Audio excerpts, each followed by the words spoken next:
अगर आप रोज होप नोपनो करते हो, I am sorry, please forgive me, thank you, I love you, लेकिन फिर भी आपको लगता है कि आपकी सिचुएशन जैसी थी वैसी ही है, वो जरा भी नहीं बदल रही है, तो हो सकता है प्रॉब्लम होप नोपनो में नहीं बल्कि होप नोपनो करते समय आपकी इंटेंशन में हो। क्योंकि बहुत लोग होप नोपनो करते हुए ऐसी तीन बड़ी गलतियां करते हैं, और पहली मिस्टेक शायद आप रोज ही कर रहे हो बिना जाने। तो आज मैं आपको सिर्फ ये तीन मिस्टेक नहीं बताऊंगा, बल्कि हर मिस्टेक के बदले आपको क्या करना है वो भी बताऊंगा। और तीसरी मिस्टेक सबसे इंटरेस्टिंग है, क्योंकि बहुत लोग सोचते हैं मैं उस इंसान को आई लव यू कैसे बोलूं जिसने मुझे हर्ट किया है। इसका आंसर समझने के बाद होप नुकनों को देखने का आपका पूरा पर्सपेक्टिव बदल सकता है। तो चलिए शुरू करते हैं। पहली मिस्टेक, रेजिस्टेंस, यानी होप नो नो आप कर रहे हो लेकिन अंदर से आप सिचुएशन से लड़ रहे हो। मैं आपको एक एग्जांपल देता हूँ। मेरी एक क्लाइंट थी, जब वो अपने हस्बैंड से बात करती थी उसे डर रहता था कि उनके हस्बैंड उस पर गुस्सा न कर दे, क्योंकि उनके हस्बैंड का नेचर काफी शॉर्ट टेम्पर था। अब वो क्या करती थी, वो हस्बैंड से बात तो करती थी लेकिन अंदर ही अंदर वो अपनो अपनो कर रही होती थी। I am sorry, please forgive me, thank you, I love you, लेकिन उसने माइंड के साथ साथ उसके माइंड के अंदर लेकिन उसके माइंड में साथ साथ क्या चल रहा था, बस ये गुस्सा ना करे, बस ये चिल्लाए नहीं, बस ये मेरी बात सुन ले, बस इसका टेम्पर शांत हो जाए। अब जरा ध्यान दीजिए, वो होप नोप नो कर रही है लेकिन उसका इंटेंशन क्या है, वो सिचुएशन को कंट्रोल करना चाहती थी, वो सिचुएशन जो है उसे रेजिस्ट कर रही थी। और यही सबसे बड़ा लेसन है, यही हमारा पहला लेसन है। होप नोप नो को सिचुएशन से लड़ने के लिए आपको यूज नहीं करना है। अगर कोई सिचुएशन आपको ट्रिगर करती है तो आपका इंटेंशन यही होना चाहिए कि ये सिचुएशन बदल जाए। आपका इंटेंशन ये होना चाहिए कि आप इस सिचुएशन को कैसे हैंडल कर सको, अपने इमोशन को कैसे कंट्रोल कर सको, अपने इमोशनल डिस्टरबेंस को कैसे हील कर सको। तो इसके लिए आपको उसे सरेंडर करना है, फिर आपको कहना है I am sorry, please forgive me, thank you, I love you. बस कंट्रोल नहीं, कंप्लीटली सर अंडर। आपको रेजिस्ट भी नहीं करना है।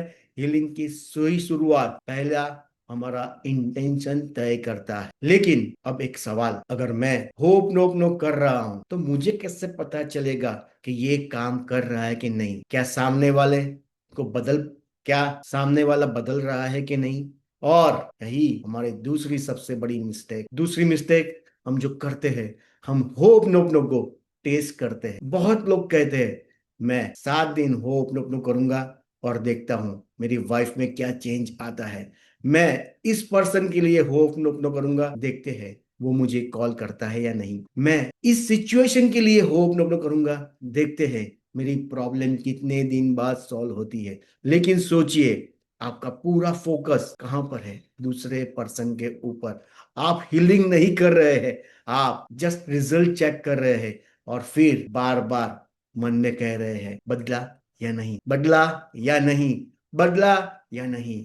इससे आपका अटेंशन फिर से आपकी प्रॉब्लम पे जाता है, और इसीलिए होप नोपनो को कभी भी आपको टेस्ट नहीं करना। आपका सवाल ये नहीं होना चाहिए वो कब बदलेगा, बल्कि आपका सवाल होना चाहिए मैं सिचुएशन में कितना पीसफुल हो सकता हूं। आपका फोकस ये नहीं होना चाहिए उसने क्या किया, बल्कि आपका फोकस ये होना चाहिए मैं भीतर से अपने आप को हील कर रहा हूं। क्योंकि आप जब भी अपना कंट्रोल दूसरे पर्सन को देते हैं तो आपकी लाइफ अब वो गवर्न करता है, क्योंकि दूसरे व्यक्ति को कंट्रोल हम नहीं कर सकते, लेकिन हम हमारे इनर पे जरूर काम कर सकते हैं। एक छोटा सा रूल याद रखिए, होप नो नो करो और फिर रिजल्ट को चेज मत करो। अब आती है तीसरी और सबसे मिसअंडरस्टूड मिस्टेक। तीसरी मिस्टेक है चार फ्रेज को गलत तरीके से समझना। बहुत लोग कहते हैं मैं उस पर्सन को क्यों आई लव यू बोलूं जिसने मुझे हर्ट किया है, मैं उस पर्सन को क्यों थैंक यू बोलूं जिसने मेरी लाइफ में ये मैश क्रिएट किया हुआ है, और मैं समझ सकता हूँ अगर किसी व्यक्ति ने आपको बहुत ही हर्ट किया है तो ये 4 शब्द बोलना आसान नहीं होगा। लेकिन यहाँ पर इंपॉर्टेंट बात समझिए, जब आप कहते हैं I am sorry, please forgive me, thank you, I love you, तो इसका मतलब ये नहीं आप उस व्यक्ति का हर एक्शन सही मान रहे हो। आप ये नहीं कर रहे जो तुमने किया वो सही था। आप ये नहीं कह रहे हो, बल्कि आप अपनी हीलिंग के लिए यूनिवर्स के अंदर सरेंडर कर रहे हो, और यूनिवर्स आपकी हीलिंग जर्नी को वहां से स्टार्ट करता है। आपकी लाइफ अभी कंप्लीटली सरेंडर है यूनिवर्स के अंदर। आप कहते हो यूनिवर्स मुझे नहीं पता कि मेरे भीतर कौन सा इमोशन पैटर्न बन के बैठा है, कौन सी मेरी बिलीफ है, मेरे माइंड के अंदर क्या प्रोग्रामिंग है, उसके लिए मुझे माफ करना, आई एम सॉरी, प्लीज मुझे माफ करना, please forgive me, thank you, I love you. आप अपने आप को, आपके अंदर जो छिपे हैं इमोशंस जो ट्रिगर हो रहे हैं, के लिए होप नो नो, और जब आप यूनिवर्स के अंदर सरेंडर करते हो तो आपकी हीलिंग कंप्लीट होना तय है, और तब आप अपनी लाइफ के अंदर पीस फील कर रहे हो। तो याद रखिए, आज आप उस व्यक्ति को बदलने के लिए होप नोप नो नहीं कर रहे हो, बल्कि आप अपनी शांति के लिए होप नोप नो कर रहे हैं। तो अब सवाल ये है, होप नोप नो करते समय इंटेंशन क्या होनी चाहिए? बहुत ही सिंपल, जब आप किसी डिफिकल्ट पर्सन या सिचुएशन के लिए होप नोप नो करें तो मन में कहिए मेरे भीतर कामनेस, मैं भीतर से शांत हो जाऊं, इस सिचुएशन को मैं आसानी से हैंडल कर पाऊं, इस सिचुएशन से जुड़े हुए सभी लोग मेरी लाइफ के अंदर शांति लेकर आए, और फिर धीरे धीरे चैंट कीजिए I am sorry, please forgive me, thank you, I love you. कोई फोर्स नहीं, कोई एक्सपेक्टेशन नहीं, किसी दूसरी व्यक्ति को कंट्रोल करने की कोशिश भी नहीं, बस शांति, पीस। चलो अभी सिर्फ 20 सेकंड का एक छोटा सा प्रैक्टिकल करते हैं। अपनी आंखें बंद कीजिए और इस सिचुएशन को याद कीजिए जहां पर आप completely disturb, completely mess feel कर रहे हो, और एक गहरी सांस ली और मन में कहिए I am sorry, please forgive me, thank you, I love you. और उसके बाद आपको एक ही शब्द देना है, शांत, पीस। बस सिचुएशन को फोर्स नहीं करना है,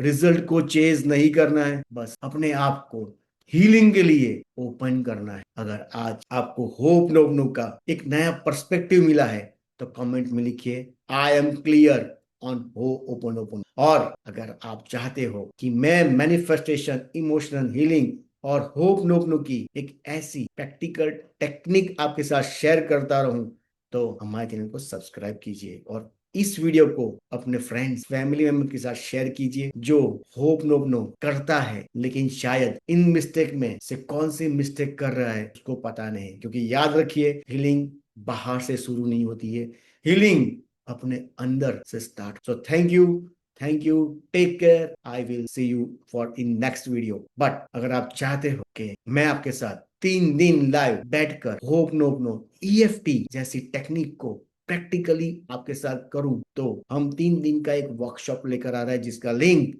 आपको डिस्क्रिप्शन में मिल जाएगा। आपको वहां पर रजिस्टर करना है और अपनी लाइफ को ट्रांसफॉर्म करने की पहली कदम आपको बढ़ानी। मिलते हैं नेक्स्ट वीडियो के अंदर। Bye bye and have a nice day. Radhe Radhe.